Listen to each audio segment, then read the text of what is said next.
Good evening, guys. Welcome back to Sash Factor Facebook live chat series, your online feel good show.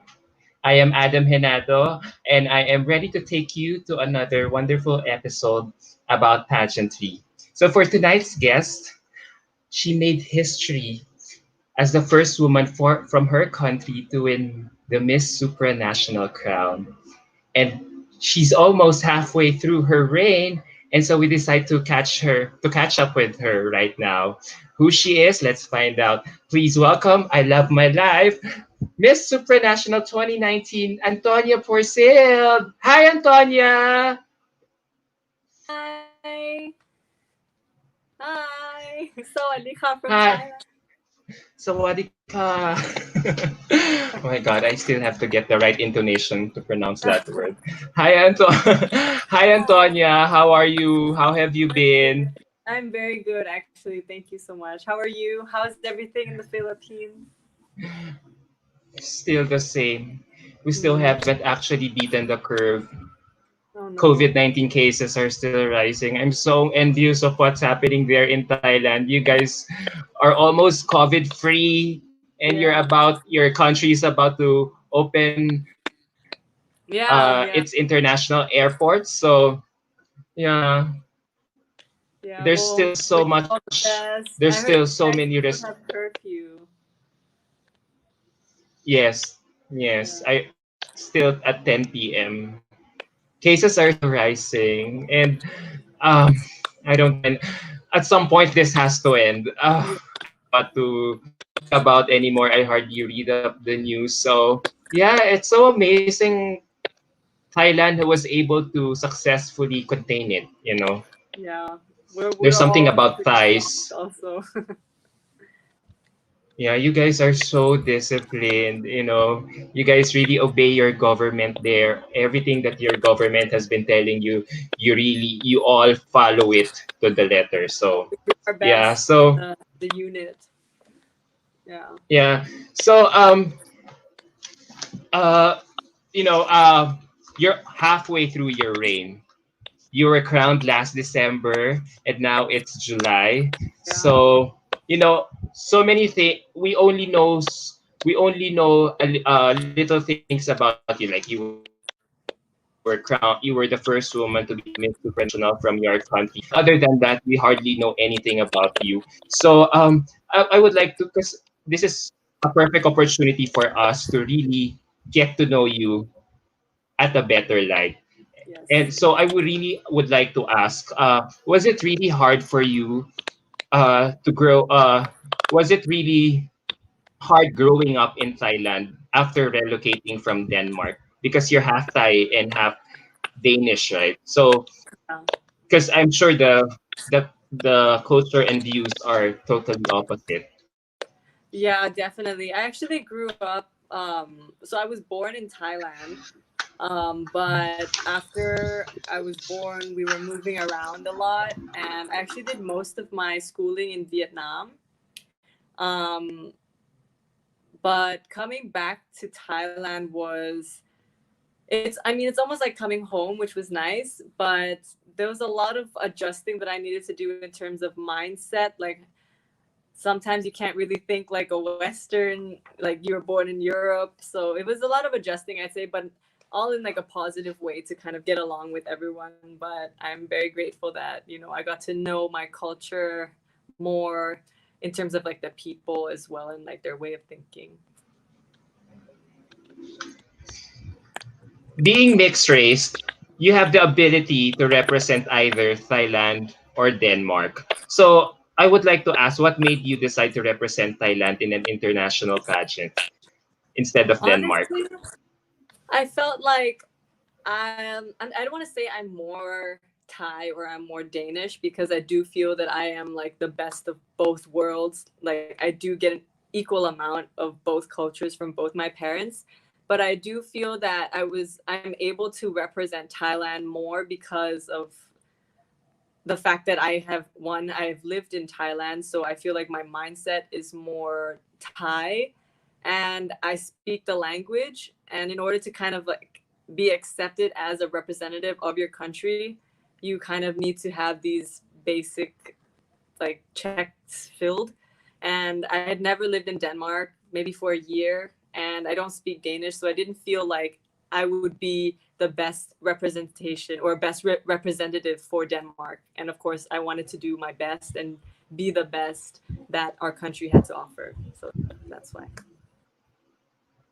But before joining Miss Supranational, you were a budding model there in Thailand. In fact, I did a little research about you. You joined the first season of the Face Yes. reality modeling show there in Thailand. So when did you realize you wanted to become a model? Because apart from, of course, getting yourself busy in school, as you were taking up advertising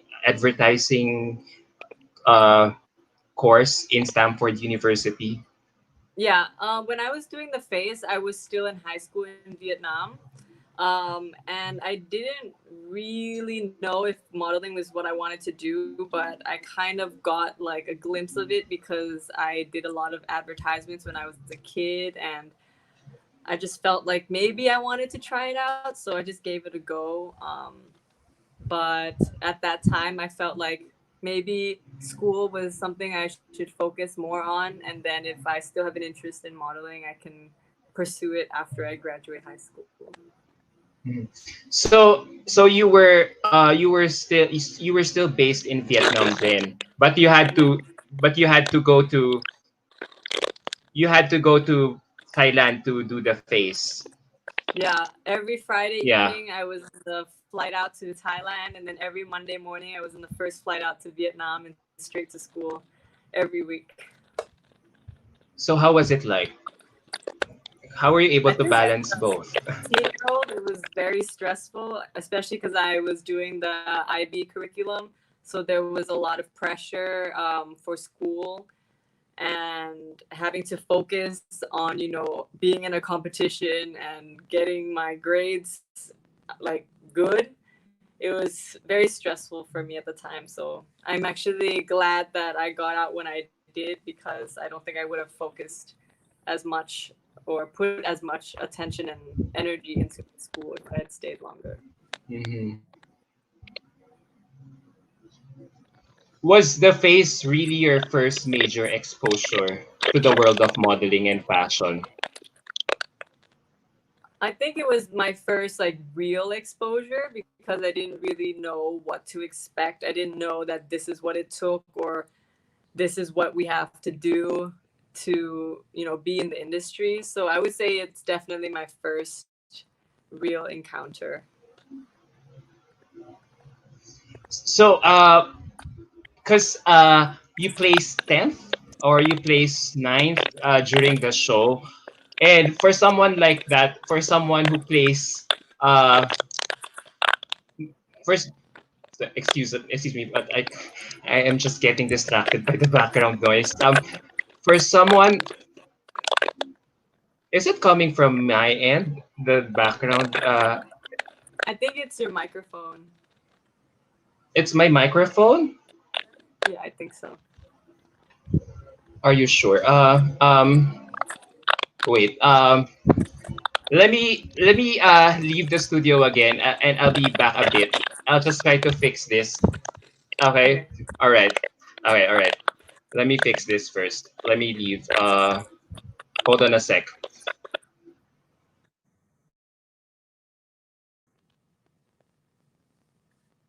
Okay, guys, it's just me for now. So we'll wait for Adam to come back, um, and then we will continue get to know Anne. Oh, thank you.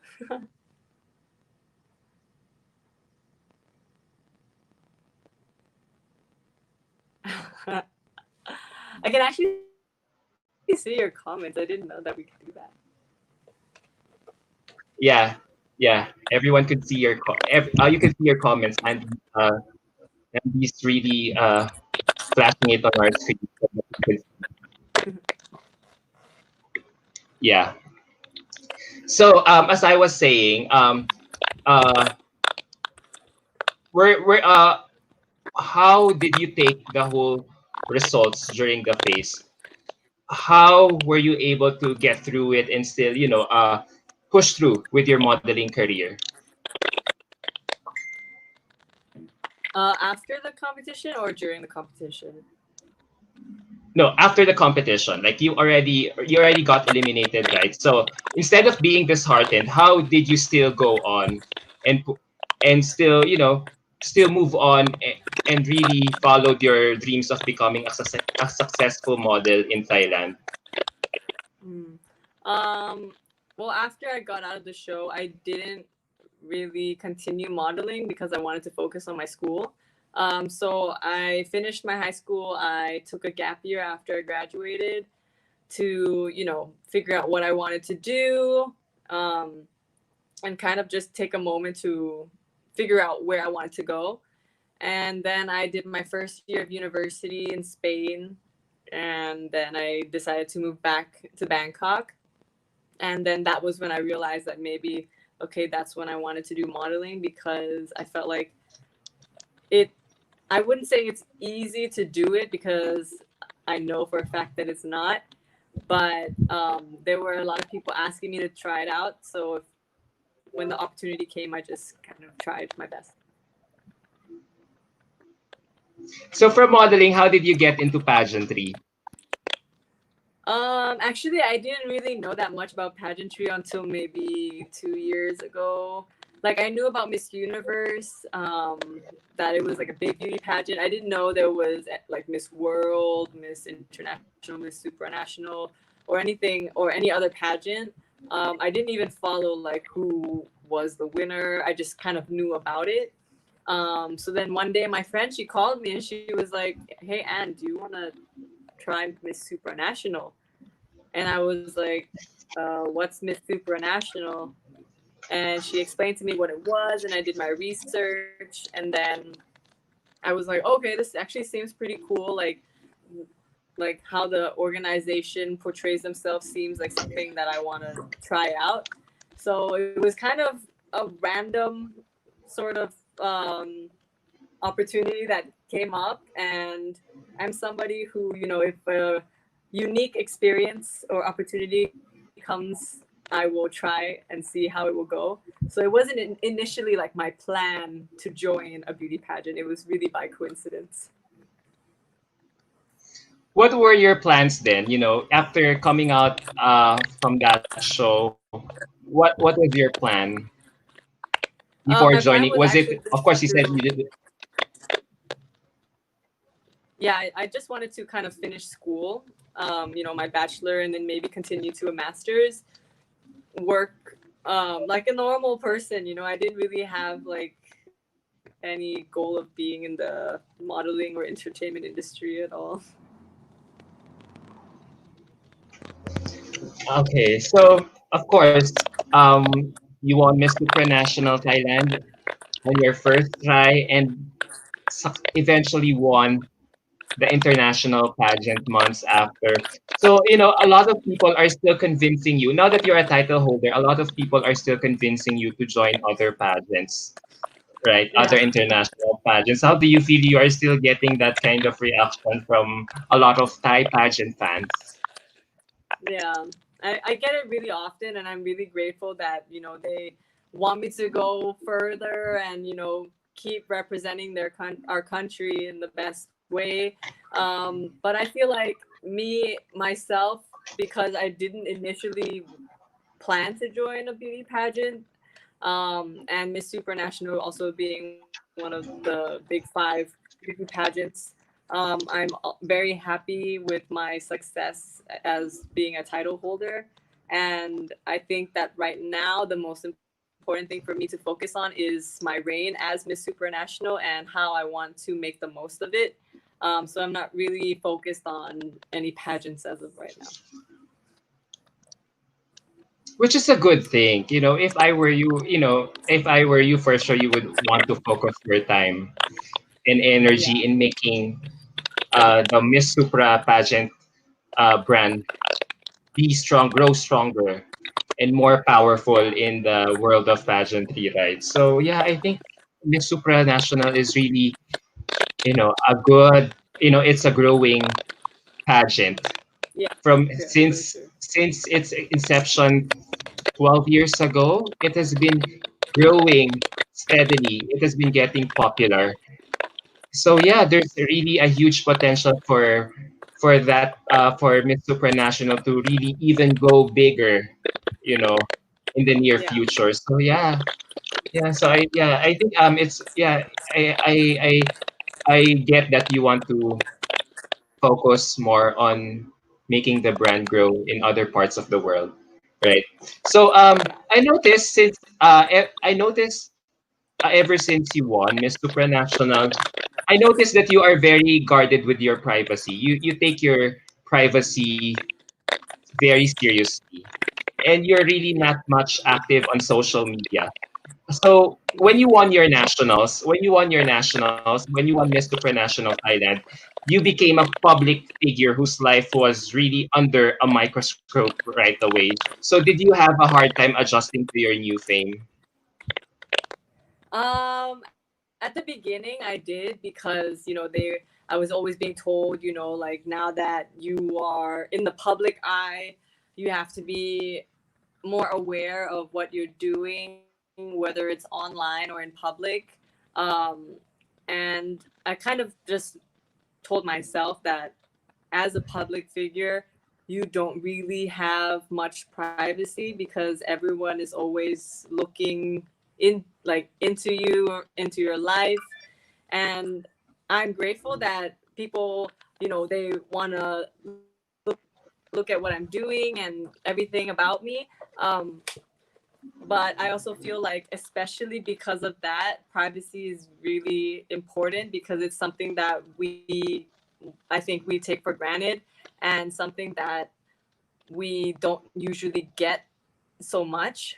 So yeah, like now I try to post as much as I can. I really try. But even before, I wasn't posting so much to the point where I was told that, okay, Anne, you need to start posting more so people can be updated with what you're doing. But yeah, I'm really sorry to everyone that I'm not posting enough. I'm trying to do better. I'm trying to do at least one post a day, I swear. Yeah, I do get that. Something from your very quiet life, you suddenly thrust into the limelight, so you really have to make a lot of adjustments along the way. Yeah, yeah. There's a question here. There's a question here. During your stint in Miss Supranational, we noticed that you were very close with our delegate Resham Sai. How did the friendship Yes. start?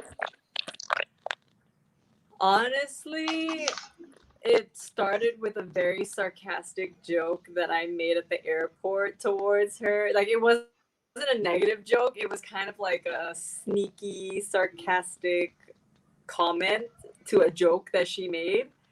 And it really was a risk for me because I didn't really know her at the time and I didn't know how her reaction was going to be. So I was like, oh, I hope this doesn't turn out bad. And then she looked at me. I don't remember what I said, but she looked at me. She's like, ooh, I like you.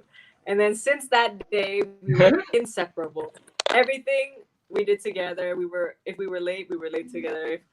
Everything, we were just attached like this. And even until today, we're still talking. We're still really good friends. And I'm really grateful, honestly. She's been such like a great influence to me, such an inspiration. She's so smart, so beautiful, and just like everything she does, I'm always so proud to say like, yes, I know her. She's like my good friend.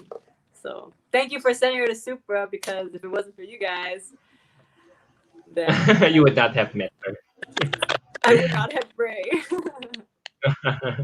Apart from your first meeting at the airport, what were your other memorable experiences with her?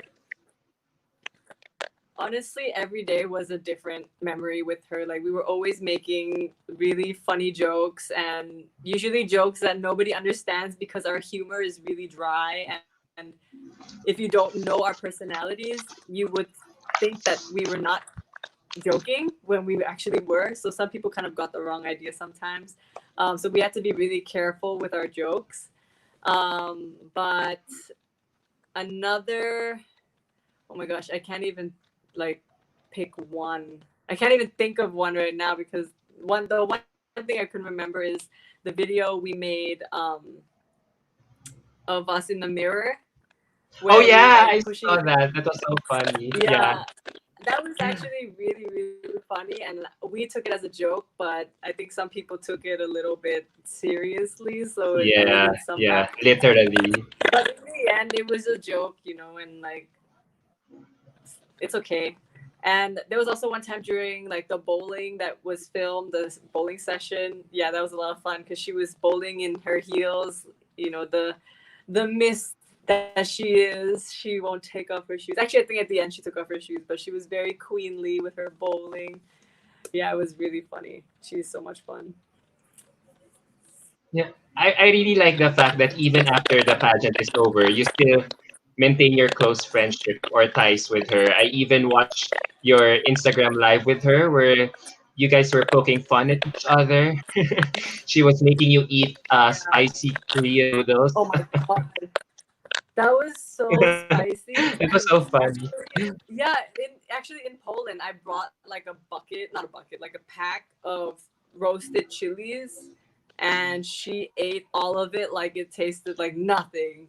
And I was like, oh my gosh, you eat really Oh, spicy. And then when she came to Thailand, we had this like fruit and you dip it in this like chili sauce. And she went to the lady and she asked for more chili when it was already spicy. And I was like, and she was just laughing and like it was not good for her. Yeah. there's a question from someone here. His name is James Declar.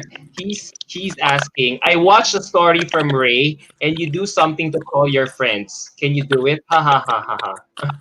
Oh yeah. So our group, like our close group was of course, Miss Philippines, Miss New Zealand, and Miss Australia. And there was one day where we had a picture taken, and it was the four of us, and somebody called us like the Flamingo Gang because our necks looked really long in that photo. And then Miss New Zealand commented more like ostriches, so they started calling us the Ostrich Gang. And then I asked Miss Australia, what sound do you do when you call ostriches? Or, like, you know.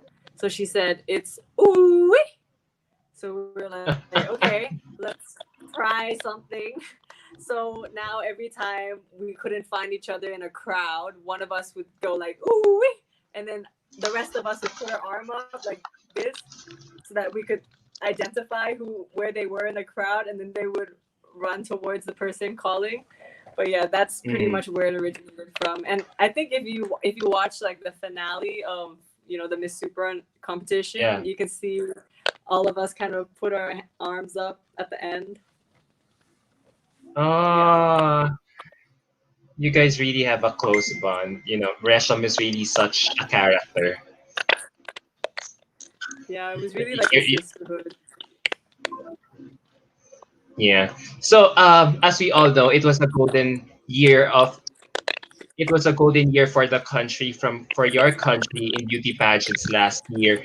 You won Miss Supranational, then Bint also won Miss International, and Pasay was in the top five of Miss Universe pageant last year. So, I'm just wondering, was there a pressure to have a crown on your head coming into the finals night? Because because Miss International had just won right before you, so there some sort of pressure for you to kind of duplicate her feat.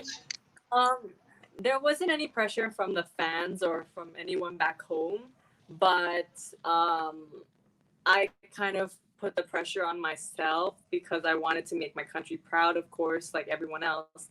But having Miss International win before me, I felt like all eyes were on me for the next one. Um, so I kind of had to really push myself to not only meet my own standards, but also meet the standards of the people back home. But I didn't feel any like negative energy or anything. It was really like a push factor for me because she also like she video called me, and she was sending me like love and support, and I really felt like you know grateful because she was the one who really knew what I was going through, and it really helped me. She was like, "There's no pressure. Just have fun and everything." And I think just having knowing that and knowing that the people back home were cheering for me rather than pressuring me was also like a driving force for when I was competing. That's nice, That's nice to hear. When you won, your countrymen were so happy to see you crowned as their first ever Miss Supranational. And we were looking forward to the year ahead, given this historic moment that was given to you. So, with all the travels being suspended at the moment, how are you going to make a meaningful year? Honestly, yeah, it's difficult because there was a lot of plans to travel and do work abroad with different organizations, and of course crowning the supranationals of each country. But having the pandemic has really reminded me that we need to take a second to step back and appreciate even the littlest things in our life. Yes, okay, I want a beauty pageant, but I have to remember to stay grounded and stay humble and remind myself every day that there are people struggling even to make ends meet. So with that in mind, I try to do a lot of charity work and a lot of work with giving back to the community because of the COVID situation. A lot of people are really struggling to even put food on the table and support their families. So I wanted to be like really involved in these activities instead of being at home and complaining about the pandemic. I wanted to be out there helping as much as I can. So that's what I've been doing lately. Yeah, use your platform to reach out to more people. I noticed that Miss Supranational is really not into advocacies of its candidates. And now that you are the reigning queen of Miss Supranational, I noticed that you're doing quite something different, incorporating your advocacy uh, in the pageant. So, what would you also like to promote? What is something that you would also like to for people to hear about you when it comes to espousing some issues in the world right now? I would say, I mean, I feel like there's a lot of things I could say and like a lot of things that everyone could say, but the one thing that really, I feel very passionate about is education because I feel like a lot of issues that are happening in today's world and in our society today is based on how we educate each other and how we teach younger generations to face different problems no matter who you're facing with, like a different country, like if the person is a different nationality, a different race, different religion. I think how we educate our children continues to affect how they grow up and face issues in the bigger world. So if I could kind of get more into advocating towards children's education, I would love to do that. Also, especially towards like sex education and health and social education, because in Thailand, it's a very taboo subject to talk about these issues. So I have to be very careful when I bring it up to make sure that I'm not offending anyone, that people don't take it the wrong way. But I do think it is an issue that needs to be addressed, and it all comes down to how we educate our kids to look at the topic as a normal conversation, as a normal topic that we can bring up in a conversation with our parents or with our friends, rather than being scared to bring it up or being scared of how people will think if we bring it up. So I think having this platform, I want to be able to encourage people to acknowledge that health and social education and sex education needs to be addressed more often, and it needs to be taught in schools more regularly so that we don't, I don't want to say it in a way like we don't get a lot of, rape cases or unwanted pregnancies where children are left in orphanages, because in the end, all of these occurrences affect us as humans as we grow up, and it does affect us emotionally and mentally, as our character grows and how we deal with situations with different people in our lives.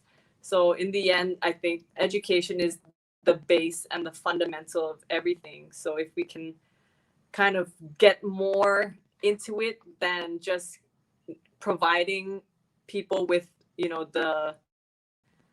the basic level of schooling, like, math, English, everything of course is also important, but I feel like as our society grows faster and grows more, we need to incorporate more topics into our system before it's too late and people's mindsets are stuck to the past when we need to start growing in the future. So, yes. Wow. Yeah. I hope it's something that you could also do. I mean, you could still continue to do more work for it even after your reign. I'm glad that the Miss Supranational organization has been allowing you to really showcase or promote all the things, the advocacies, or all those issues that are really close to your heart and put it out there in the limelight, so you will get more people to talk about it. More people will converse about it until we do something about it. Yeah, I really like that. Yeah, Mr. National is already evolving. I like that. And someone here has a question. James Declar again has a question here. He says, Miss Supranational slogan is aspirational and inspirational. Can you explain more about it? I think the most important thing with our slogan of being aspirational and inspirational is to be a person, or for example for me to be a representative of an organization that is not only inspirational towards other people, like the people who look at me as, an inspiration, or people who follow us, but to also be a person of our own and to have aspirations to grow and to do good for other people. So I feel like they go hand in hand, but one is like how we choose to affect other people, and one is how we choose to affect ourselves in the best possible way. Great answer. Yeah, affect people in a lot of ways, right? Yeah, I'm glad that Miss Supranational is really evolving more than just a great production or fashion show on an annual basis. So yeah, on to their 13th year, I like that they're already showing some, you know, some a little bit of difference in as to how they were before during its inception. So Miss Supranational is really unpredictable. Let's face it. I haven't covered the Miss Supranational pageant yet, so I really do not see what is the process like in terms of choosing its winners. And as I've said, it's really unpredictable and not much of a forte for the Philippines. So, what convinced you to finally hire a Filipino trainer for your international competition? To be honest, it was my Filipino trainer RL was introduced by the organization in Thailand, and I honestly didn't really know the whole process of that needed to go into being a beauty queen. I didn't know like it takes all of this work, all of this training, especially international training.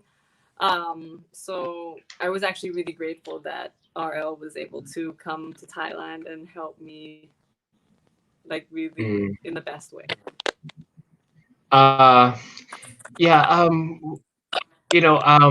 I'm glad that there is someone like RL from the Philippines who was able to help you out when it comes to when it comes to training for Miss Supranational. Since I've said earlier, Miss Supranational is something that is very unpredictable and not very much of a forte here in the Philippines. Because even though we already won one crown back in 2013, courtesy of Mutia Datul, but we really haven't we after that we haven't really mastered the formula because we were only getting into top 10, top 25.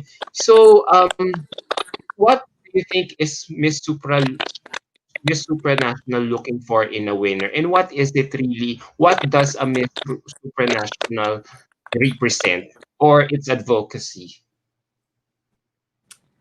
Honestly, my answer might not be like the actual answer of the organization, but from my own observation, I've noticed that Miss Supranational, they don't have like a prototype or a box that you have to fit in, or any like like checklist that you need to fill out.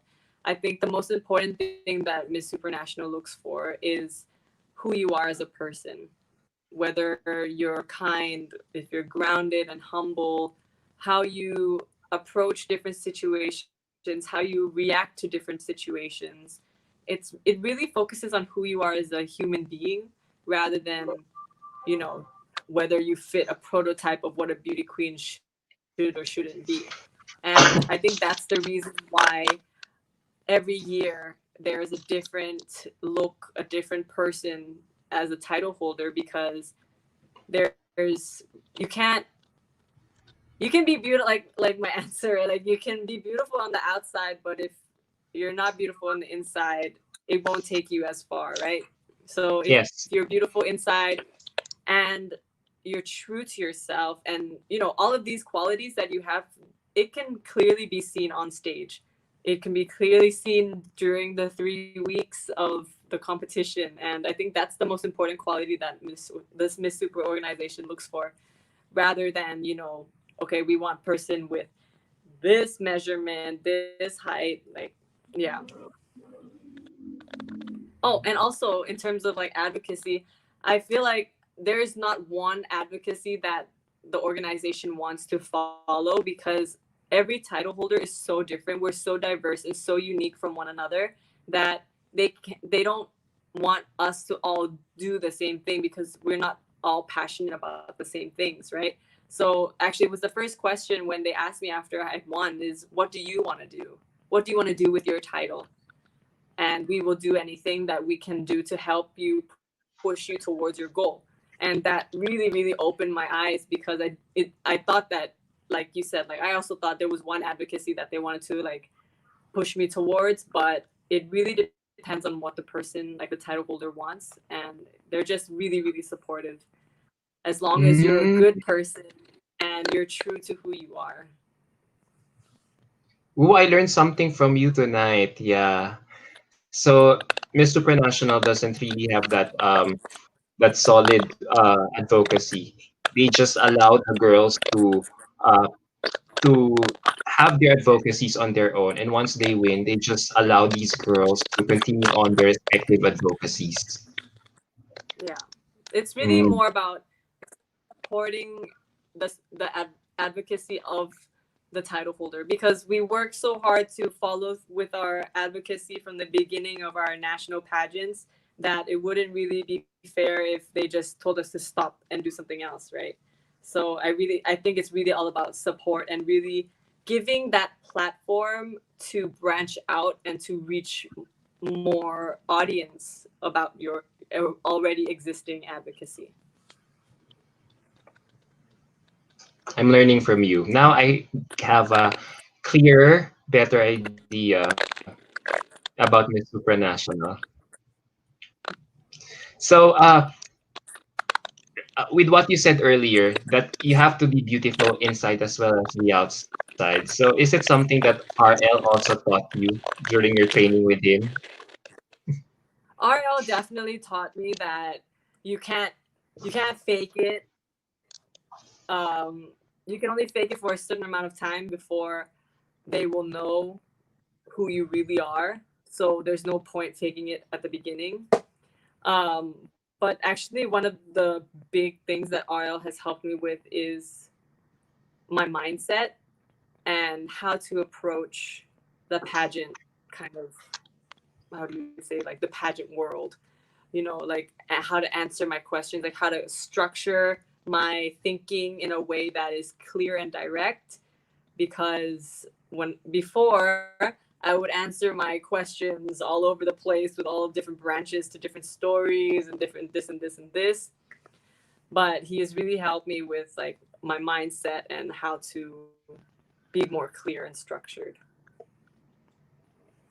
So let's call him in. Let's bring him in this conversation Yes. to get to know how he trained you during before Miss Supranational for the Miss Supranational contest last year. Here he is joining us all the way RL. from Manila as well. Here is RL Lacanienta, head of RLS Angels. Hi RL, how are you? Good evening. Hey. Hi, hello everybody. Good evening, Adam. Good evening, Antonia. Oh my God, I miss you a lot. You look so fabulous tonight. Yeah, RL. Let's let's cut to the chase. What made you finally Okay, decide to train for beauty queens? I'm sorry. What made you finally decide to train foreign beauty queens? Okay, wait a minute. I think I lost my audio. Hold on. You talk first. What? So what made you decide to finally train foreign beauty? Oh, what happened? Oh, he suddenly disappeared. So while we wait for RL to come back, so yeah, let's ask Antonia more about him. So, how was he like as a trainer? Honestly, I thought that it was gonna be like really strict and like really scary, but he actually was super nice and really kind of approached the training in a way that was good for me. Like he was able to read me and kind of like my vibe. So his approach was more like getting into my head, so that it was more like me teaching myself through his teaching, if that makes sense. Yeah, It was like a let's like ask Wow. RL yeah. if you make sense. So yeah, RL, do you agree with I'm really Antonia? Just sorry my headphones got disconnected, but it's all right now. So going back to your question, what was your question again? Sorry. what made you decide to train foreign beauty queens now? Okay. What made me decide? Well, what I can say is that I think that a lot of people, especially my close friends, know that it has always been my passion, training pageant aspirants. And training foreign beauty aspirants has never been a hard decision for me to make because I think that I feel that it is my calling to, help these young individuals to, or I mean, for me to help them navigate their road to their dreams. So it wasn't hard for me to actually decide to offer my training to other nationalities. And then I have also experienced, or I've been doing this for the past 10 years here in the Philippines. And I have taught myself that, or that I've learned a lot from those experiences. And it's just that I had like some opportunities that knock on my door and asking for my help or for my service in doing pageant coaching. So there was a time that I just like, you know, did a reflection. And then I was asking myself, what am I gonna do? Would I say yes to them, even though that they're coming from other countries? Until one day I just realized that nationality, you know, nationality should not be the sole reason, or should not be the only reason in making decisions about lending your service to other people.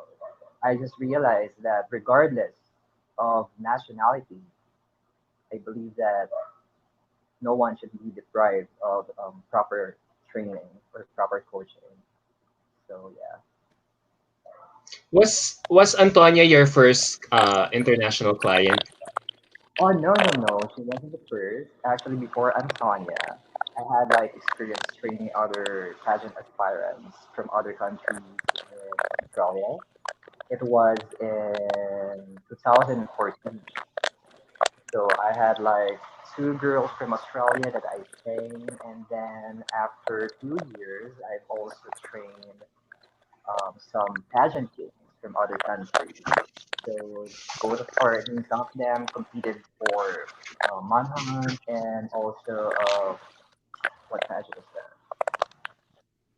Universal Ambassador. So she wasn't actually the first one that I've trained outside the country. Hmm. So you were also training guys from other countries Oh yes, with their yes. respective I do international that. pads. I didn't know about it. I thought you were always only focused on girls in All female right. pageants. I also do But training for guys. going back to Antonia, did you have a difficulty in training her since in a short amount of time, considering that there is a language barrier? Mm. Well, actually, I never had any difficulty of training her because, in the first place, English, I believe, is her first, okay, language. That that photo was, I think, that was during our first meeting. Yeah. So yeah, going back, I never had any hard time in training her because English is her first language, and everything went smooth. It's easy to get along with, and yeah, the experience is totally amazing.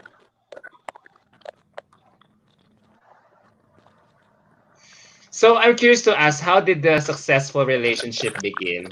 Did Miss Supra organization Thailand reach out to you, or was it the other way around? How were you both able to discover each other? Oh, okay. Well, it just so happens that Antonia's national director, his name is Champol, or we call him Pijo. So I don't know if he's watching right Yes. now. So hi, Pijo, if you're watching right now, shout out to you. He's actually a good friend of mine. So I met him even before Antonia won her national pageant. And it was actually a close friend of mine, which is Vic Vera of Sash Factor, introduced me to her national director. Okay, that's Pijo wearing yellow shirt. Okay, so Uh-huh. then I know her national director, and he actually went to the Philippines to judge in our pageant, which is Ambassador of the World Philippines. And during that time, there wasn't, we still haven't talked yet, or we still haven't talked about the idea of me training their official winner. So, but then it was when a good friend of mine, also Andy Kaino, Sash Factor, went to Thailand to cover the Miss Supranational Thailand together with you. I believe you were with Andy, right? So yeah, you guys went to Thailand to cover Miss Supranational Thailand. And that was the time that Andy brought up the idea to their national director about us working together, doing collaboration. And yeah, we both agreed that we are gonna do the training.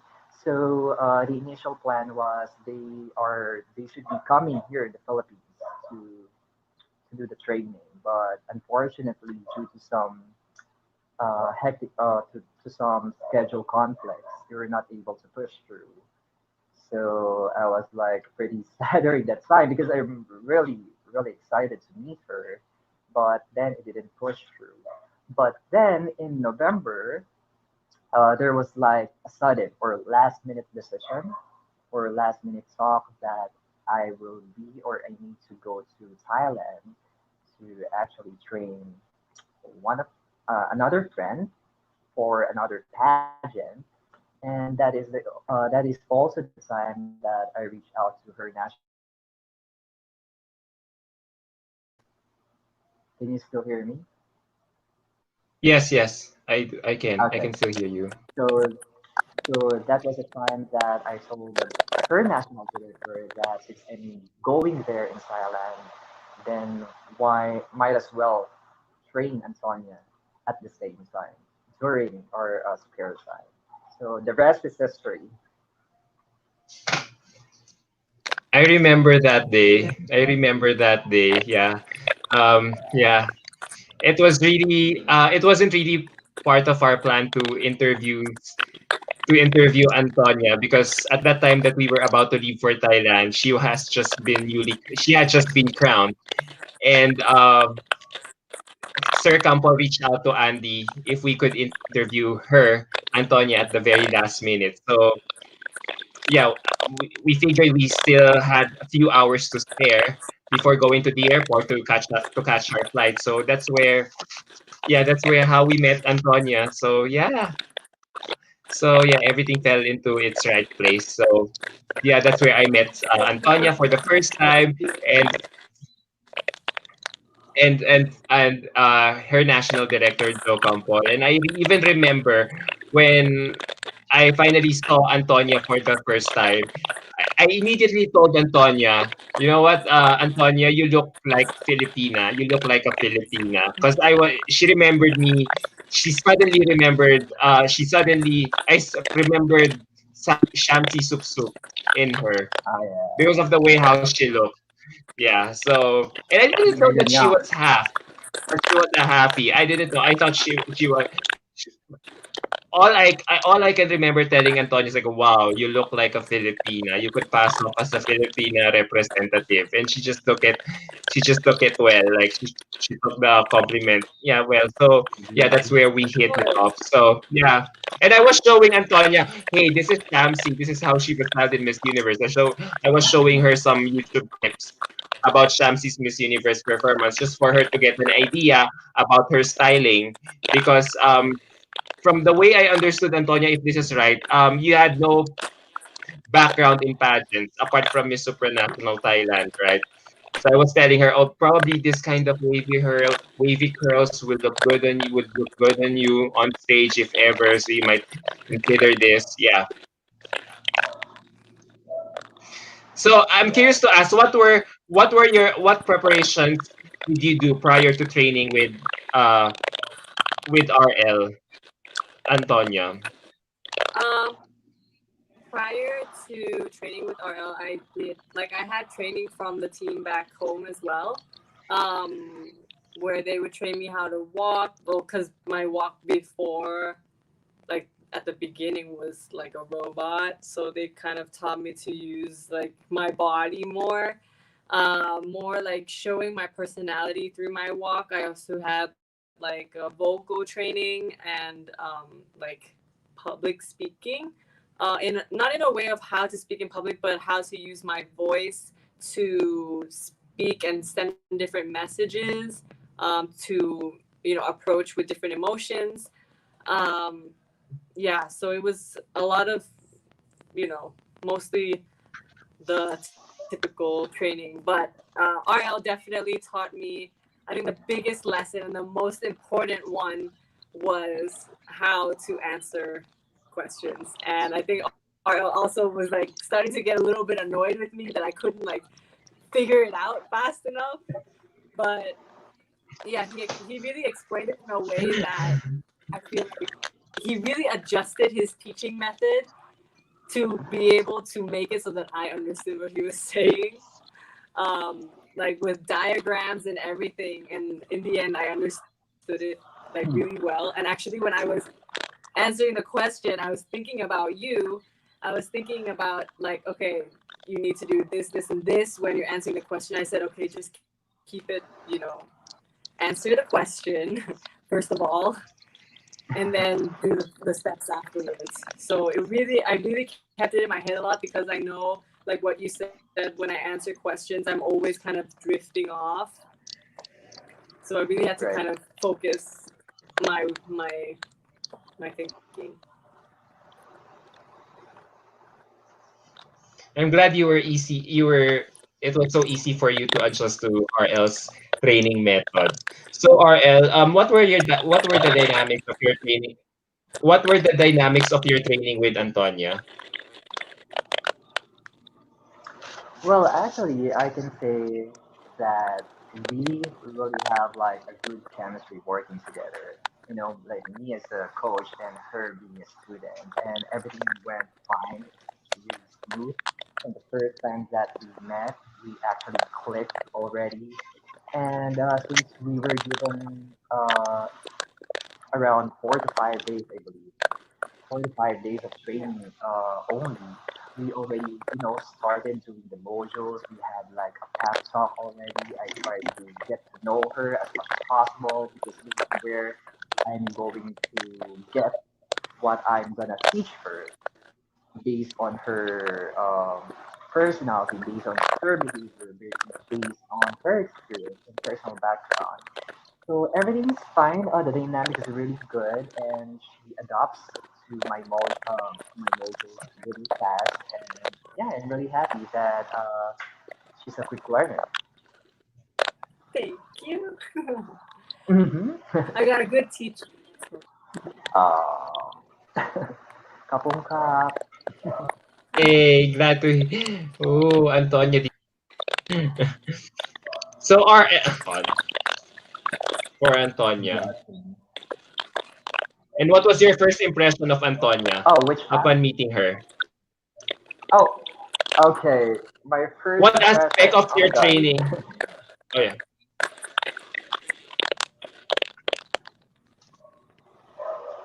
Okay, the first impression, maybe we have similar first impression because I can remember vividly that during the first time that I met Antonia, I was really, really, really stunned by her beauty. She's so beautiful, she's so pretty, and her skin, that jawline, her bone structure, her facial structure is really, you know, I'm very speechless. So during the first few minutes of like me talking to her, I don't know if she was able to notice it, but I was literally like staring at her face like for around how many minutes because oh my god, this girl, she's really beautiful. She has this face of an angel, and I can tell that that face alone can actually give her the crown. So that was my first impression. I was really starstruck. You better, I mean, to those who are watching right now, if you meet her in person, you can tell or you can say that she's even more beautiful in person. No joke. Yeah, yeah, she's really beautiful. For me, she's more beautiful in person. And what really strikes me is really also her humility. She Right. isn't afraid to Agree. ask questions. Yeah, if she doesn't know the answer, she really asks you like, oh, "What is it all about? Can you show me? Can you like?" Yeah, she really wants to learn. You can see, Right. right? Agree. So, what aspect of your training did you focus on with Antonia? Well, primarily I focus on the mental aspect. So Mental I aspect. believe, yeah, the mental aspect, because for me this is the most important aspect of the preparation. And all of my students actually know it because before I start my training, I always make sure that I know who am I training. I mean, I'm making sure that I know the person well, and I also have to make sure that my student also know herself a lot as well. So I focus on mental aspect because this is something that will control her behavior when she joins in the pageant. This is something that will control everything. It's all about mental, psychological, spiritual, and a lot more. So because I am aware that Antonia doesn't have experience joining in pageants before, aside from her national pageant, which is Miss Supranational Thailand. So I believe that I have to let her, to make her aware of the things that she will expect when she goes to Poland. So I prepared everything. It's actually gonna be a long explanation if I elaborated it to you guys today, but that is the main focal point of our training, the mental aspect. Because I have to make sure that she's already aware and secure about herself, and when once she's there, she knows how she's going to handle the stress of the competition due to the activities, how she's going to handle the bashers, how she's going to handle her personal issues, her personal problems.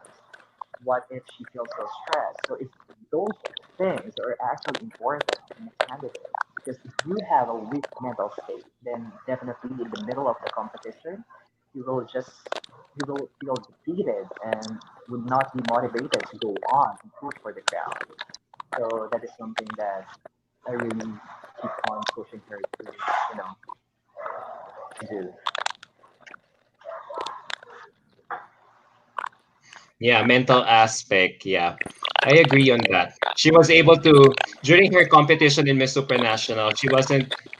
I don't know if she was feeling nervous, but she wasn't showing it on stage or Okay. even off stage during her bonding moments, Gresham or those side activities that they had to do during Miss Supranational, right? Yeah. So Antonia, can you tell us more about RL as a mentor? Yes, just give me 1 second. I'm just gonna adjust the light because it went really dark. All right, all right. Just give Okay. me one So second. while we wait for Antonia, so Mm. RL, did you go to Thailand just to train her? You went to Thailand. Yes, yes. Yeah, so you stayed there for for quite some time to be able to Yeah. train Antonia. Yeah, I actually stayed there for 12 days. And but 12 like what I days. mentioned, yeah, just like what I mentioned earlier, the reason why I went there is to check out on a friend who's competing for another pageant. And it just so happened that she's still there in Thailand, preparing for Miss Supranational, which is actually a good thing. We still have around 4 to 5 days to polish everything. So that's the reason why I reached out to her national director and told him that, oh, might as since I'm there in Thailand, might as well do the training there. So yeah, so it But was I'm one of so the things that we needed. Yeah. but I am so amazed that you were able to condense everything in 12 days considering that Antonia has had no background at pageants at all. Wow, were you able to do it in 12 days? Get Well, it cramped actually, in 12 days? actually, it wasn't 12 days. I mean, I stayed in Thailand for 12 days, but I only had around 4 to 5 days to train Antonia because she's already leaving for Poland for Miss Supranational. And to be perfectly honest, I didn't Oh, have a hard time training her. I mean, even though that we only have like limited time, just like what I said, she learns so fast. She always shows progress in every module that we do. Each and every day, she keeps on improving. So I'm really, really impressed by how she develops with her training. So I was like telling myself, like, oh, okay, this girl, I think she's not only doing good in our training, but she's also doing good in school. She's a good student. so how many times were you training Antonia? Every day? Me? Yeah, I Yes. mean, from the first time that I met her up until she flew to Poland. So for 4, I cannot exactly remember if it's 4 days or 5 days, but around 4 to 5 days consecutively, I'm training her every day. Wow, yeah. So, wow. So I'm thinking it was probably intense, rigorous, intensive. Like you have to finish everything. Antonia, we have to finish everything by 5 p.m. Everything that you need to know about catwalk, we have to learn it now, so that Well, for actually, tomorrow there's we could. There is Yeah, no pressure that we actually felt during the training. There's no time limit. Although I mean my time is divided, but when we're together, it feels like okay, we have to catch up with this one. We never. I'm not sure with Antonia, but for me, I never felt that.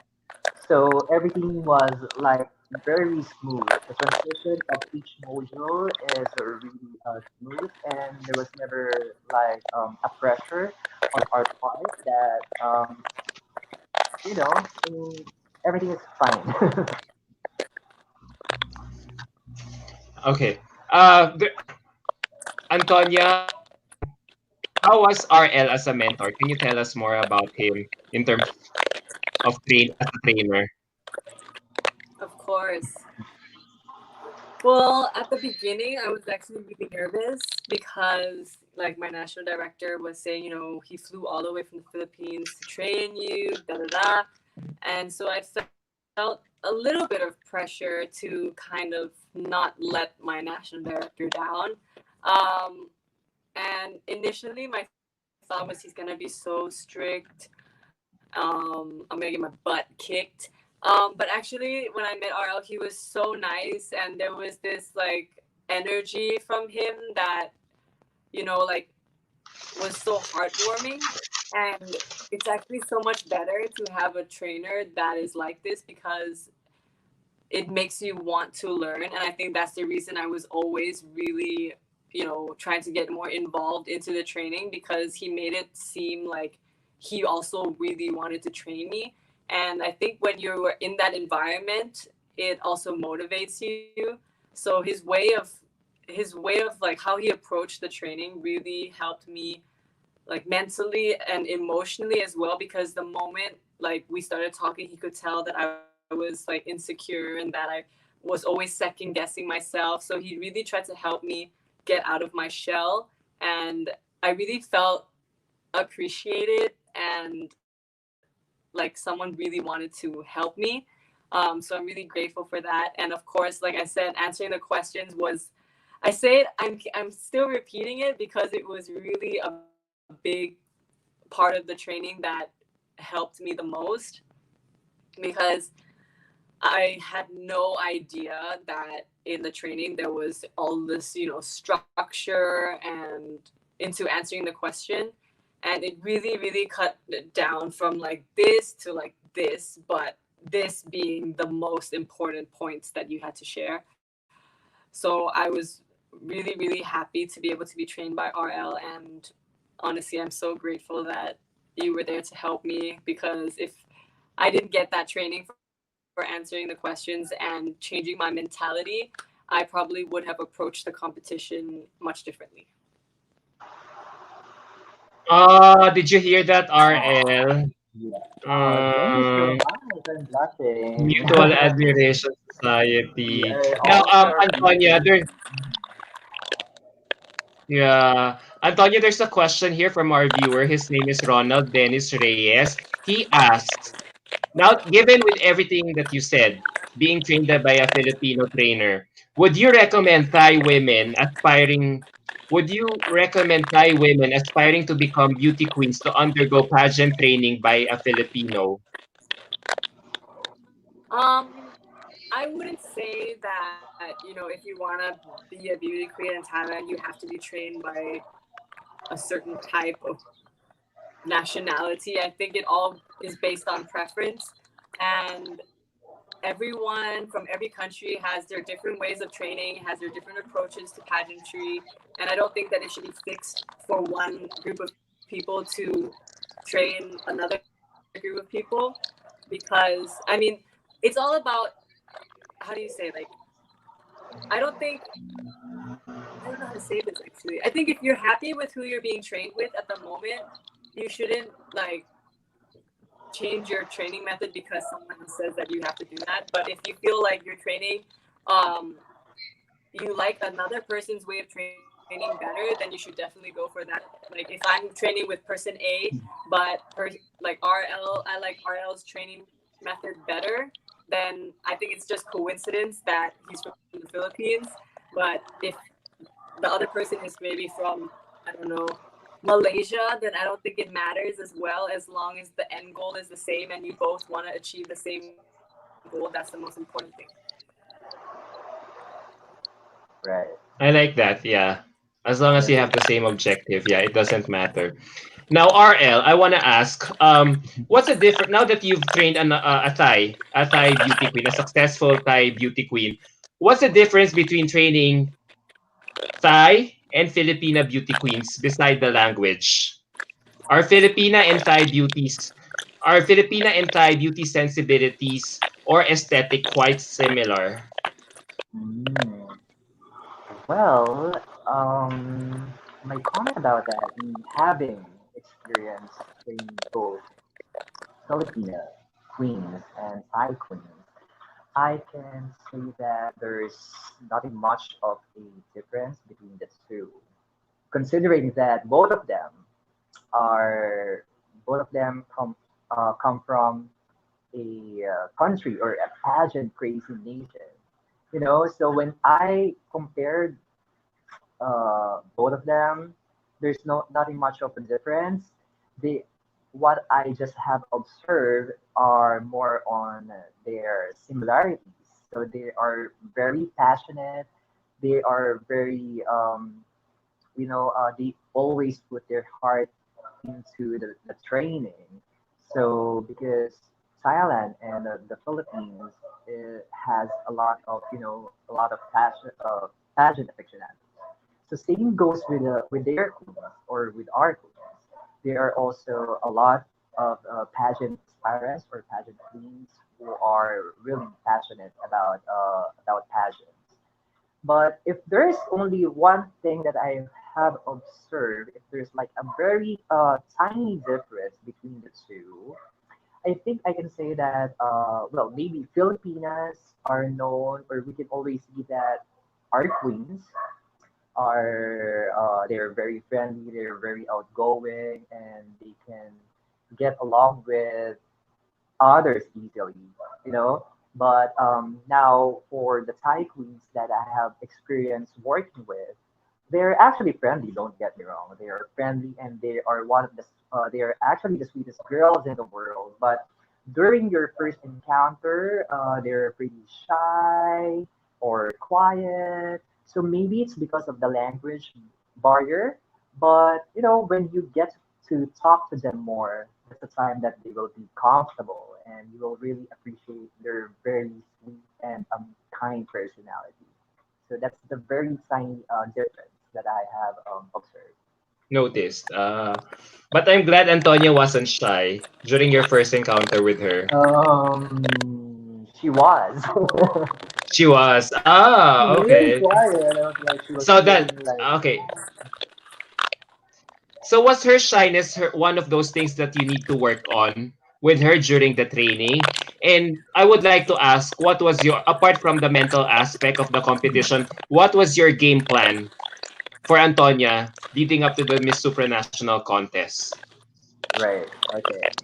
So, well, actually, you just mentioned, right, the shyness. So it needs to be worked on.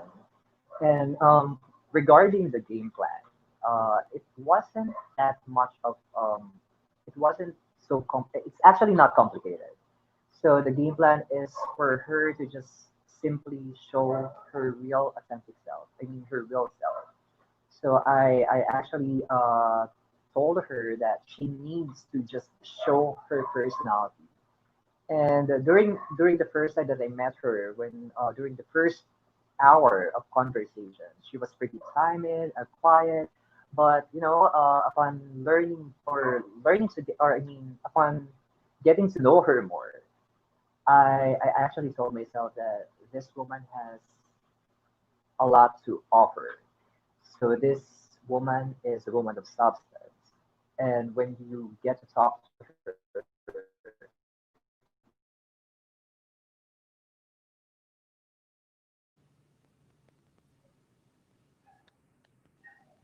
He froze. Oh no. Antonia, he froze. He Yeah. froze. He was giving out interesting answers. Yeah, Wait, I think he froze. Yeah. Oh wait, let's wait for him to come back. So while he is busy addressing his technical issues, difficulties trying to get in, I remember I interviewed Fasai last Tuesday night, and he mentioned that he was really he also trained. She also trained. She also trained. She also trained with you Okay, I'm with sorry. under RL. Yeah. Wait. Okay, so as you were saying, RL, as you were saying, RL, What was the last that you heard? I didn't know. uh, I don't know. game plan about overcoming Antonia's shyness. Yeah, I'm talking about her personality. So I was like trying to, for her to be more comfortable with her own skin and, release all her insecurities. So that's the importance of us discussing about her personal issues. What are your insecurities? How are you going to overcome it? Because that is by then that a candidate or a student will just think it is by accepting and embracing your flaws. That is the only time that you can present yourself to the people, right? Because pageant is all about presenting yourself to the people, to the judges. And if you or if the candidate is not aware of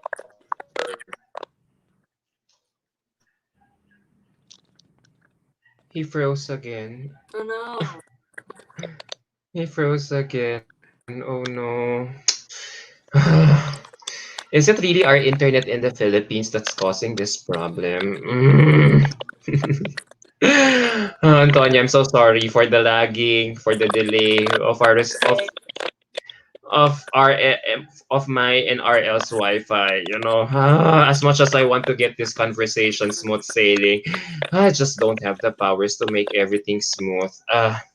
But yeah, uh, here we go again. He's here.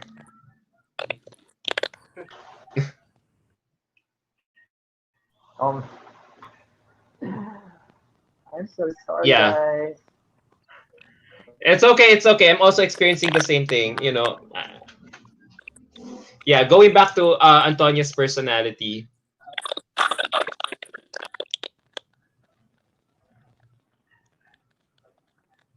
Oh no. Oh no. We're talking. He froze again. Yeah. Yeah, personality. Yeah. It's happening. Okay. So just okay. I'm just gonna make it short. Okay.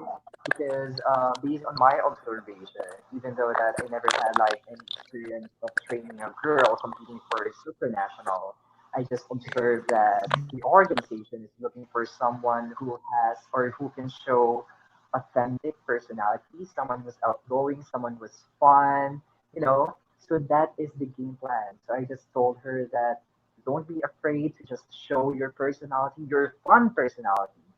You must know how to get along with different people, with the organizers, with the candidates, and by just being real, the real you. So that is basically our game plan. And I'm so happy to see that Antonia was enjoying each and every moment or every activity that they have there in Poland. And I can see that just enjoying, and that is what's more important. So were you convinced of her performance in Poland? Of course, yeah, well, yes, actually, I'm already sold. I'm very convinced about her performance. Although, if we're gonna, nitpick a little bit, of course, there are some areas that still needs room for improvement. But overall, I'm already convinced. And which advice from RL that really stood out to you that you really took to heart seriously and applied it in Poland well? I think the most important thing he taught me was to embrace your flaws, because I told him about, like he said, my insecurities and how I didn't feel confident in myself and how I looked. And he told me, like, you can't go to the competition being guarded by your flaws. You have to embrace your flaws, because these are the things that make you who you are. These are the things that build you up, not tear you down. So we need to embrace these qualities and just really just have fun, like your energy and everything.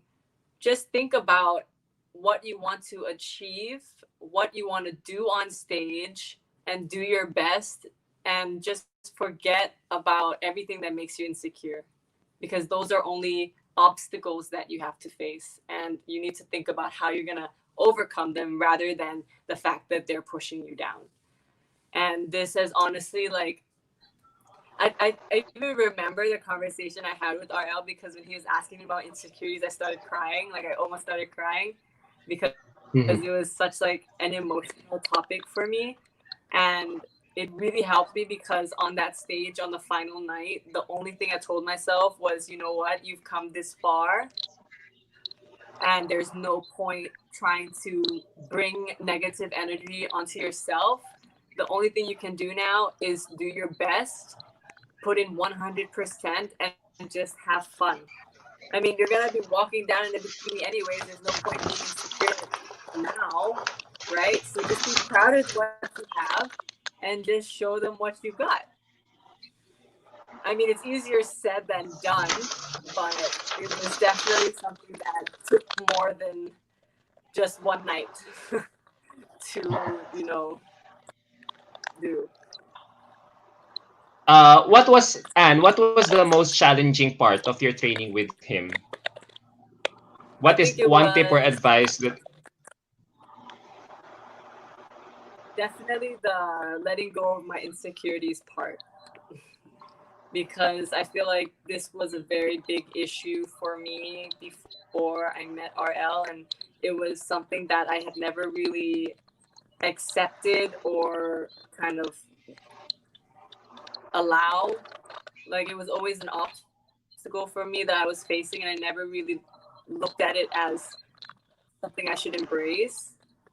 And I think this was something that really pulled me back from doing what I wanted to do, and I think he could also see that.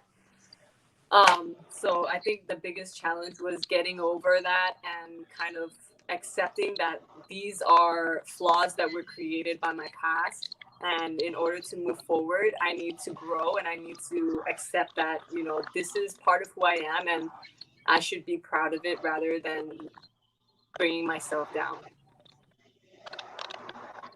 I can't believe that for a lovely woman like you have such insecurities. I thought you're pretty managing it well, you're handling it well. I didn't know that you have so many insecurities inside of you. Wow, that's something. Wow, you make Miss Supranational so relatable. I always thought that the winners who get crowned there are usually bombshells, glamazonas, who really seem to have everything from head to toe. So yeah, it's pretty cool that you're very brave in admitting that you have these flaws, weaknesses that you had to address prior to competing in Miss Supranational.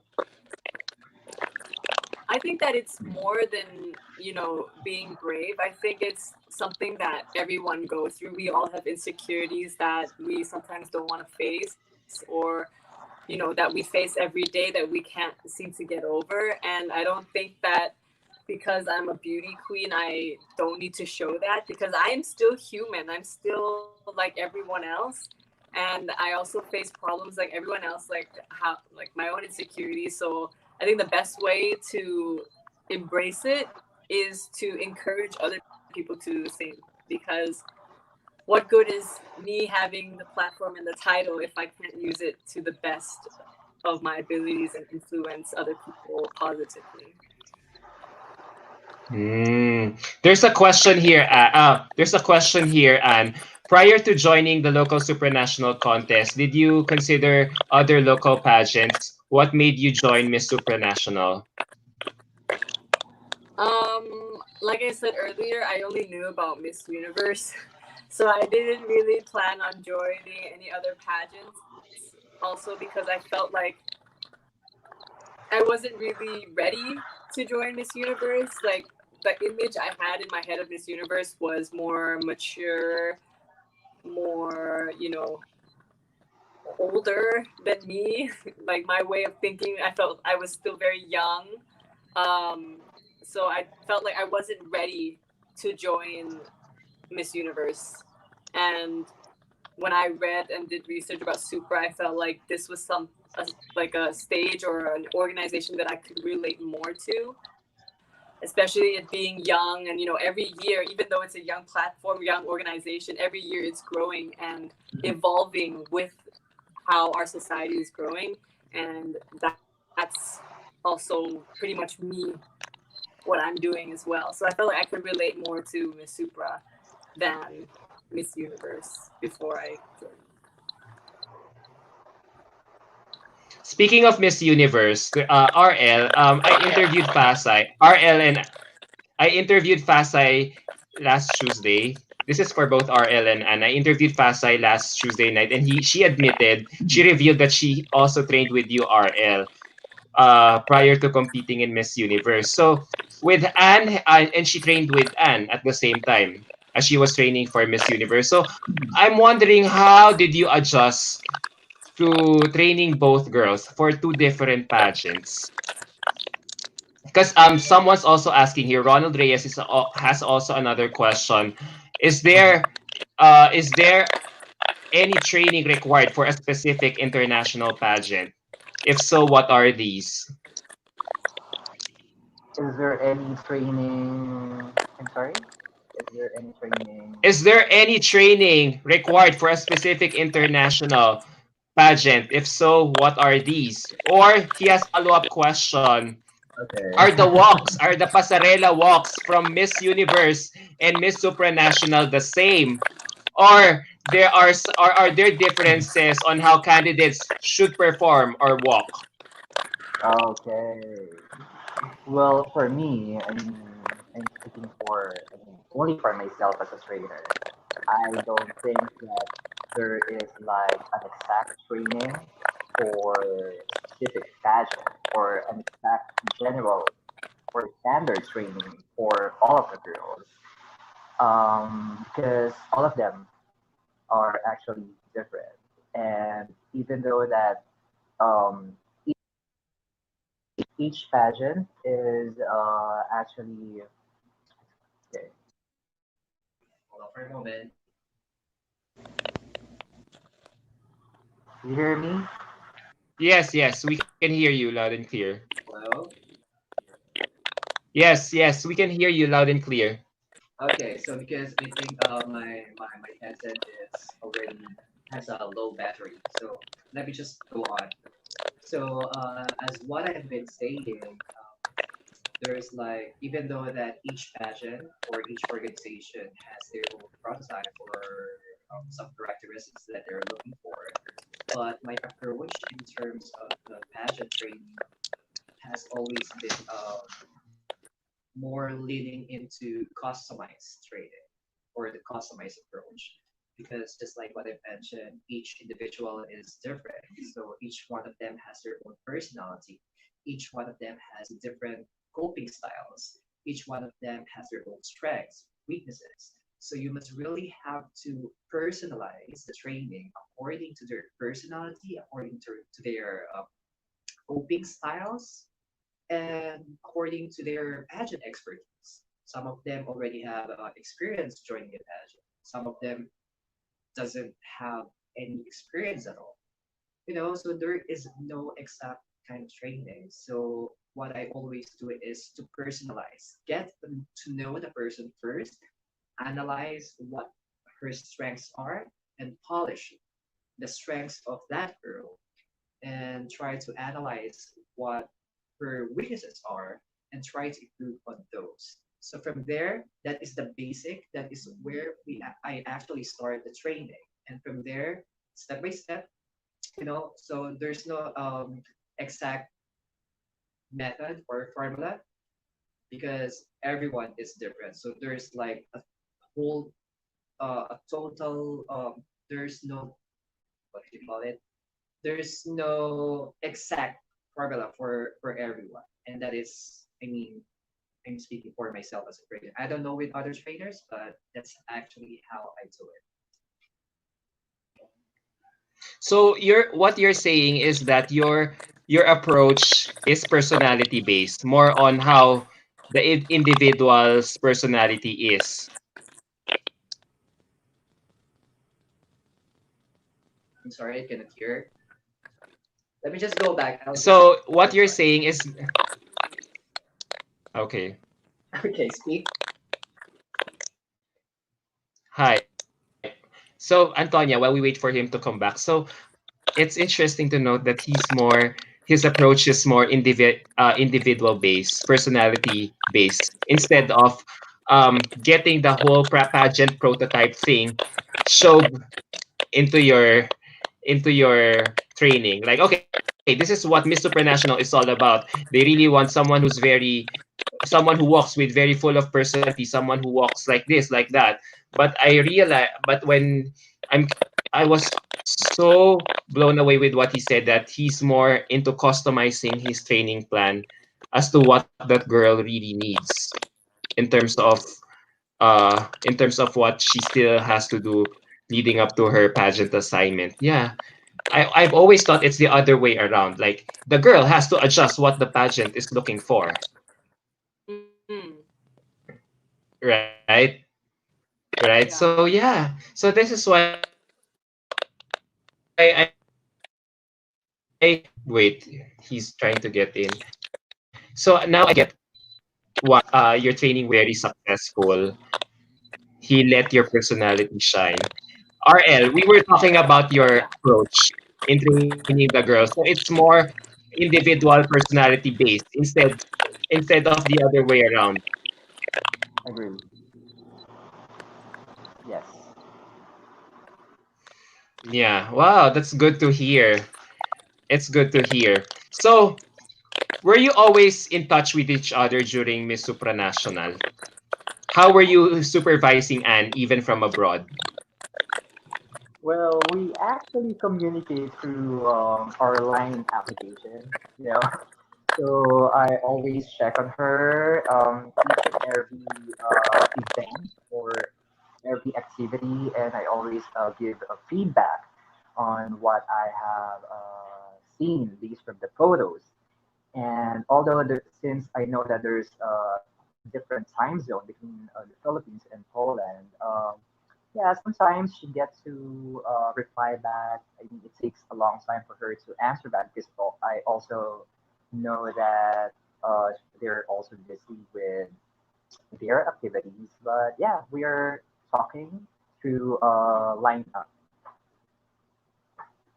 So, I'm curious to ask, when Anne was in Poland already, um, was everything that you planned worked out, or were there any changes that you need to do, or everything was as executed as planned? Well, I think she was able to do everything that she was told to. And also, the only thing that I remember which is pretty like funny thing, is more on the hair. So as far as I remember, during the preliminaries, during the evening gown competition, yeah, evening gown preliminaries. So she had like a curly hair, and I actually messaged her and I told her that okay, if for the finals you also do the same curly hair, but if ever that you did not like how it was styled, so just do a ponytail. And when I was like watching the pageant during the opening, I just saw like the ponytail with the curly hair, but I didn't know that she doesn't have like a hair extension during that time. So it was like, I was like asking myself, is she gonna sport that hairstyle throughout the pageant or during the opening number, and then there's this swimsuit competition route, and she's still, sporting that hair. And I was like, okay, she pretty looked like a cheerleader with her hair. But what's good about it is that she was able to shine because of her personality, and I was really happy to see her that she's actually enjoying the stage. Because before the finals, what I keep on reminding her is to keep on smiling. Because during the preliminaries, she's not smiling at all. So I told her that you must really be smiling in the finals because it's like a TV show and your presence must be felt by the judges. And the organization is looking for someone who has a vibrant personality. So just enjoy. Forget about everything. Just enjoy and smile a lot. So there. So the ponytail came from you. The ponytail hair idea came from you. Yeah, like it. I like it, Sir RL. Now, Antonia, there's a question here. There's a question here from our viewer. Antonia, apart from training with RL, did you watch previous editions of Miss Supranational to get more insights about the pageant and the qualities of their winners? I did watch I only honestly I only watched Valeria's like the one before me, her win, because I felt like if I went too far back, then it wouldn't really, you know, be up to date, because I can only assume that they would want to get better. But I did do like, Instagram research about the previous winners to kind of see what kind of look they had, what kind of personality, what kind of person they were. Hmm. But I didn't want to get in my head so much about like who the winner is supposed to be, because Mm-hmm. if I'm going to the competition and I'm being 100% myself, I want that to be the winning factor. I don't want to go into the competition and win because I'm trying to be like someone else. So if I had gotten into my head trying to be someone else the whole time, my it would have been really obvious, and I don't think I would have enjoyed it as much. Clever strategy, yeah. You stalk on some of the past winners' Instagram accounts, but that was just about it. You didn't dig deep so that you could really experiment on your own. Yeah. Like go go through that fear of the unknown with so much excitement, considering that you know Yeah. what's gonna happen or what lies ahead of you in the pageant. I like that. So when you finally won, did you cry? Did you cry at each other, or I was you really honestly called like, him? I was more shocked in that moment that I didn't really process any of the emotions. But I think I almost cried, but then I told myself, don't cry because then your mascara is going to start running and the picture is not going to look good. So I really tried to like contain my tears, but I was definitely almost about to cry. Yeah. So for sure, RL is very proud of you. RL is very proud of you when you finally won. Hi, RL. Welcome back. Thank you. Yeah. Hi, RL. Welcome back again. Oh, he couldn't hear us. RL? Yeah, he couldn't hear us. So yeah, now that you won, what do you think? What advice can you give us in terms of what Miss Supranational is looking for in a winner, having gone through those experiences? Honestly, the only advice I can give for what Miss Supranational is looking for in a winner is someone who is true to themselves, someone who is true to their values and what they represent as a person. And if you are just a good, genuine human being. Because being a beauty queen, Yeah, always be nice to it each other. it gives, yeah, you always have to stay humble and grounded, because just because you win a crown doesn't mean you're better than anyone else. And the most important thing is to just remember that having this crown is just a part of your life. It's not going to dramatically change your life, but it's what you do with that crown that shows what kind of person you are. But it's not going to change your life forever. It's just a moment, and you need Yeah. to appreciate it. It's interesting that you said that it's all about the attitude when it comes to competing in supranational, because I've always had this impression that Miss Supranational is always about personality, more emphasis on looks. So it's not really just looks and personality. It's also about the attitude. I would say attitude and personality would definitely be first, and then looks would come third. Because if your look doesn't, measure with a good personality, then your look doesn't really mean anything, I think. Makes sense. Makes sense. Antonia, makes sense. RL, are you there? Can you hear us?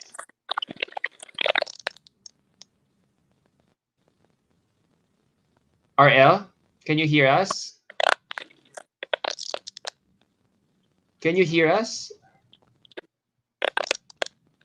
Uh, now, how do you feel that you have an international crowned trainee?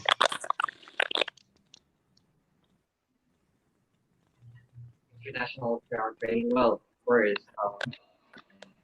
it feels right up until perfectly. I feel that she won the title, and it really feels so surreal. And I'm really, really, really thankful about everything that has happened. And I was like telling myself that training her has been one of the best decisions that I have ever made in my life. And her victory has brought a lot of good things that happened not only to myself but also to my career. And you know, I'm really grateful about everything. I'm really grateful to God, to my friends, and of course to Antonia and to her national directors and to all my friends.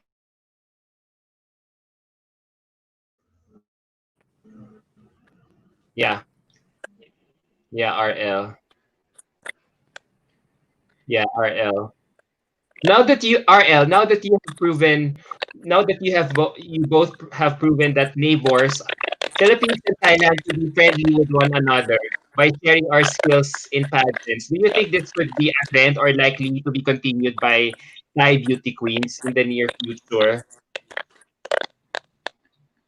Oh well, actually, I cannot tell sure, but it's gonna be like a good thing if it's gonna be spread. Can you hear me clearly?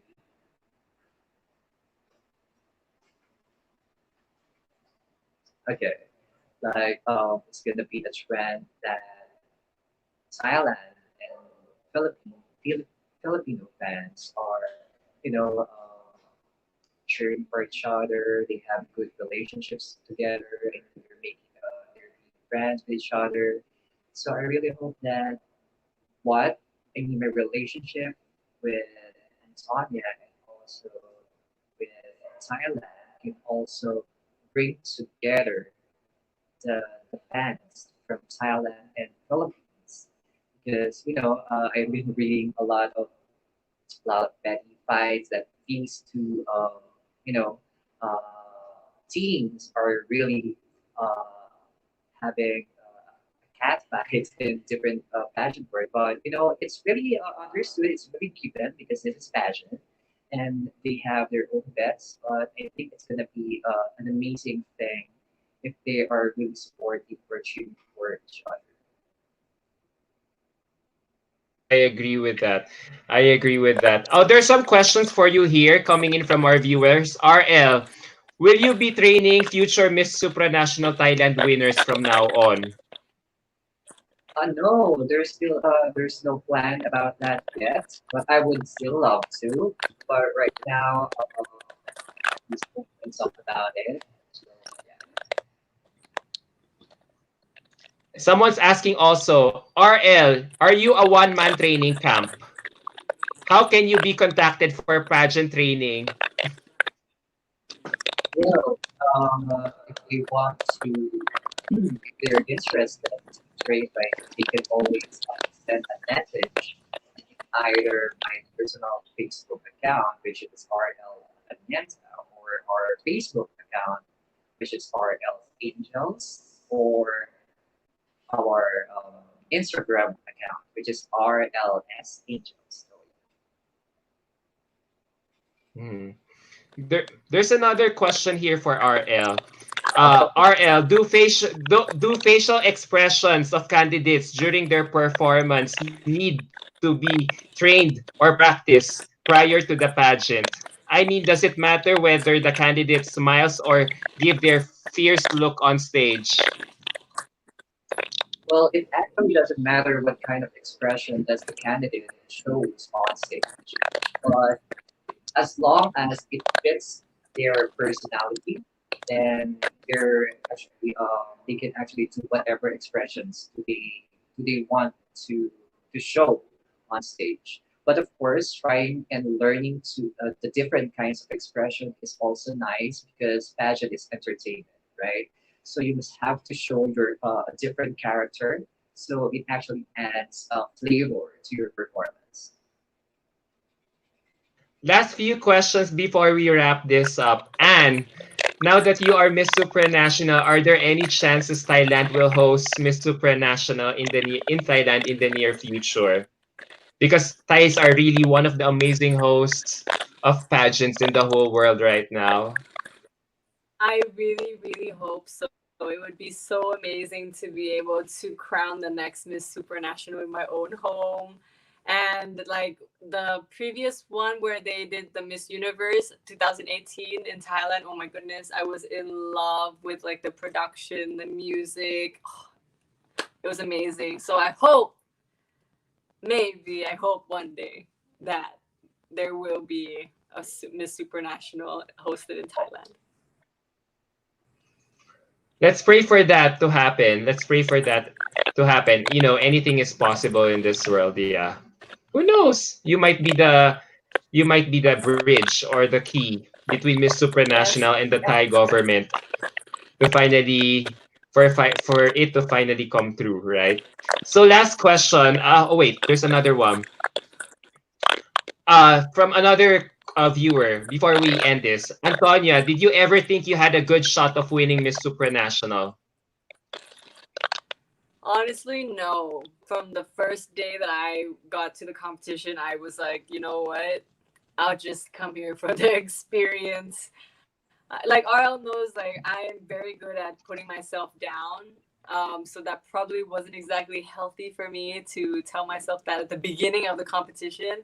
But just judging by the girls that I had met, I think everybody had equal chances of winning. So I didn't think I was gonna be winning the whole competition. Um, and I didn't want to think that either because I didn't want to be at a point where I was cocky. I wanted to still remain humble and grounded and grateful that I was even at the competition competing for as Thailand. So there wasn't a moment where I thought I was gonna win. Yeah, knowing that a lot of countries too are really sending formidable candidates. So yeah, right. So anyway, thank you so much. I really had so much fun listening to all your stories, to all your revelations regarding your working relationship with one another. I learned so much from you in terms of what Miss Supranational is looking for in a winner. And to RL, I learned so much from in terms of how you are training. You are customizing your training plan to each individual who would like to who would like to train under you. Yeah, it's more about personality based and not the other way around, where the girl has to adjust on what the pageant is looking for in a winner. So yeah, interesting. Thank you so much. As my last question, can you give a message to one another after the whole Miss Supranational change your lives forever? Super. Okay, I'll start. Yes, of course. I would love to give a message, and like I just want to thank you so much for like putting in your time, your energy, and your effort into really customizing like the training you gave to me to fit me as a person, and really taking the time to get to know who I am in order to, continue the training to be adjusted to what I needed to improve on. And I tell you like through text all the time, I'm so grateful, I'm so thankful for you, and I really do mean it, because the way you trained me really changed my mindset, my mindset, the way I was thinking, how I was thinking throughout the competition. And it still is something I carry with me even today. When I go and meet, people, I always go in, with a confident mindset, positive thinking. And I'm still trying, of course, to, put aside my flaws and embrace them from time to time. And it is hard. I'm not going to say it's easy, but yeah, thank you so much for everything you've helped me with. And I hope that you will come and train the next Miss Supranational Thailand, and I can be a part of that too. And of course, when both of you come to Thailand, you're more than welcome. I would love to see you both. Everything's all good, Antonia, promise. RL, your turn. Oh, okay.